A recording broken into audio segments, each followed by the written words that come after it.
পাচ্ছি কি আমি কি কি কাজ করেছি। আমি জাস্ট হিরণকে বলছি উনি খড়গপুরে লাস্ট 2.5 বছর কি করেছেন সেটাই বলেছি, ভোট নিয়ে যান না। একটাই কথা 2.5 বছর ধরে বলে যে টাকা নিতে, আমি তো বারবার একটাই কথা বলছি, প্রমাণ থাকলে এডিসি এর কাছে যান, প্রমাণ থাকলে এটা করুন। আমি তো ওপেন বলছি, আমি একটা হাইড এন্ড সিকও খেলছি না। এবার আপনারা বলবেন তাহলে আগের দিন বললাম ইডি কেন ডাকলো, এবার আমারও মনে হলো ইডি কেন ডাকলো, কেন আমাকে আমার নির্বাচনের নাম আসার পরে আমাকে ইডি ডাকলো, প্রশ্নটা এটাও করতে পারে। আমি এটুকু বলবো যে আমি বড় কথা বলছি, আমি হিরণ সত্যি আমার খুব আমার মনে হয় রাজনীতির ভাষাই হচ্ছে আজকাল এটাই, যে কাউকে চোর না বললে আপনার মনে হবে না আপনি ভোটে দাঁড়িয়েছেন। এটা এটা এটা এখন সবারই মনে হয় যে জোর গলায় কথা না বললে আপনি ভোটে দাঁড়িয়েছেন, এটা তার মনেই হয় না, এক চোর বলতে হবে পরে দেখা যাবে প্রমাণ হবে কি হবে না। আমি আজ পর্যন্ত কাউকে ছোট করিনি বা কোনো দলকে এটা বলিনি যে তারা এটা কেন করেছে বা কেন। আমি আমার কাজ নিয়ে কথা বলছি, আজকে যা যা কথা হয়েছে আমার কাজ নিয়ে বলেছি।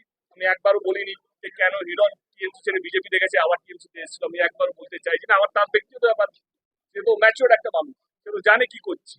এবং রইল কথা, ঘাটাল লোকসভা কেন্দ্রের প্রত্যেকটা বিজেপি কর্মীদেরকে একটা কথা বলতে চাইছি যে আপনারা যাকে জেতাবেন, যদি কেন্দ্র যদি একটু নড়বড় হয়ে যায়, আপনি কি গ্যারান্টি দিতে পারবেন আপনার সাংসদ আপনাকে ছেড়ে পালাবেন না? যারা পাওয়ারের নেশায় থাকে, যারা পজিশনের নেশায় থাকে, তাদের থেকে আমি খুব ভালো ইডি সিবিআইকেও আমি আমার দলে আছি।